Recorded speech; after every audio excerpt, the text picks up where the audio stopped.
Hello, everyone, and welcome to our presentation on Chapter 8, which discusses understanding the structural nature of oppression through racism. Here are some words that are important to use and that will come up throughout our presentation. Before we dive deeper into the content, we want to acknowledge our privilege and lack of lived experiences with racism.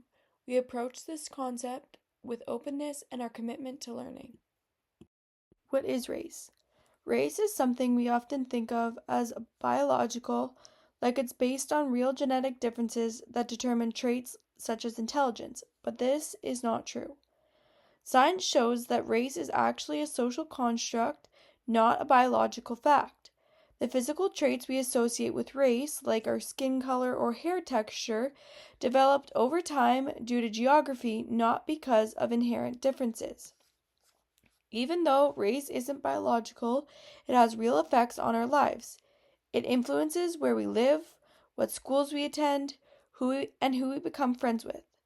Historically, race was used to divide society and justify inequality. Understanding that race is a social idea and not a biological one helps us challenge racism and create a more equal world for all. To understand the structural nature of oppression through racism, we need to take a step back in time to briefly reflect on our history. When the United States was formed, the economy was heavily based on the enslavement of African and indigenous peoples. To justify this economic upswing due to enslavement, political leaders held on to the false idea that there were scientific and biological differences between races. Within a century, this ideology had swept across the social and political field, resulting in overt racism and discrimination. Similarly, Canada was built on the genocide and forceful removal of Indigenous peoples. And Canadian colonizers practiced the idea of civilizing, meaning government and religious organizations worked to assimilate Indigenous peoples into European culture. While it may have seemed that both Canada and the U.S. have made huge strides towards equity within the last few years, structural inequality still exists and goes unaddressed. So what is racism? It is a system of oppression where one racial group holds power over others. In the US and Canada, white people are the dominant group, while people of color are the minoritized group. This power imbalance is not random or temporary. It has been historically built into the structure of society. Next, we're going to discuss key challenges to understanding racism.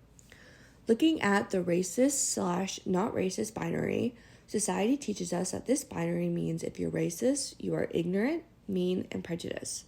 If you're not racist, you are nice, open-minded, and progressive. There are two main problems discussed with this binary. First, it creates a false division.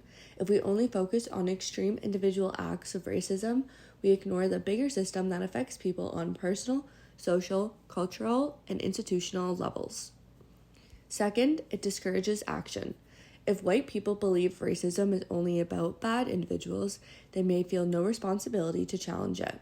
When confronted, they may react offensively, seeing it as a personal attack instead of an opportunity to reflect and learn.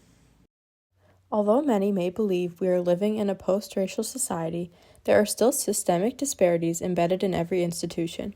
We can observe these unequal outcomes within healthcare, economics, and the criminal justice system. Indigenous people in North America experience lower life expectancies and standards of living than the general population, as reflected in their lower Human Development Index scores. Similarly, in the United States, Black women and men have lower life expectancies than white Americans. When critically examining economic disparities, it is apparent that average household income varies across race. In the U.S., Black and Hispanic households earn less income than white and Asian households.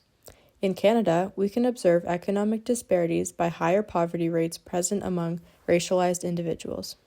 As for the criminal justice system, when looking at incarceration rates, Black men and Hispanic men are overrepresented in prison systems in the United States. In Canada, we can notice a disproportionate number of Indigenous individuals being incarcerated, specifically Aboriginal women and youth. It is important to recognize that these trends reflect systemic inequities rather than individual differences. In reality, marginalized groups are subject to obstacles within institutions, including underfunded schools, access to healthcare, and many others. The dynamics of white racial superiority. Embedded in this concept of social stratification is this idea that individuals can be categorized and ordered based on socioeconomic factors. Ingrained throughout our world are messages which prioritize and center white individuals as part of this superior group. When we look around us in the media, the product advertisements, the Barbie dolls in stores, and even the casts of our favorite TV shows all implicitly tell us that not only is white the norm, but that it is more favorable. So, while we may outwardly reject this notion, we cannot completely avoid the internalization of these ideas. This also relates to the media, as media representations directly influence the ideas and attitudes we form about the world around us. When cast and production teams are primarily white, and more specifically white males, we further establish superiority while also removing the voices of people of color. By existing in society as this norm, white people can find themselves in virtually every social representation. This continues to instill the belief that whites belong in dominant society, furthering white racial superiority. A consequence of this prevalent oppressive belief regarding the value of white people, both explicitly and implicitly, is received by people of color. Mixed messages suggest that to be white is better than to be a person of color. Over time, such messages of racial inferiority become internalized, leading to internalized racial oppression, where a person of color consciously or unconsciously accepts the negative representations of people of color from society. This dissonance creates a self-defeating cycle, leading people of color to detach from their racial identity as they are forced to confront the historical violence, division, and exoticization of their cultures.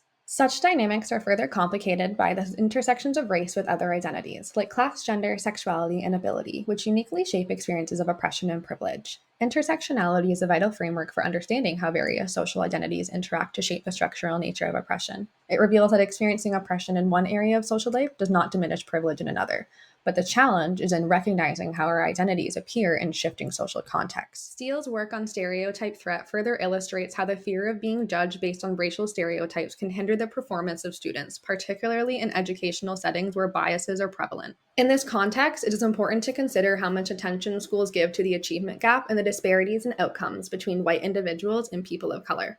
As educators, we hold a significant position to engage with these complex issues. But ultimately, Chapter 8 aimed at highlighting the impacts of white racism and white supremacy on people of color.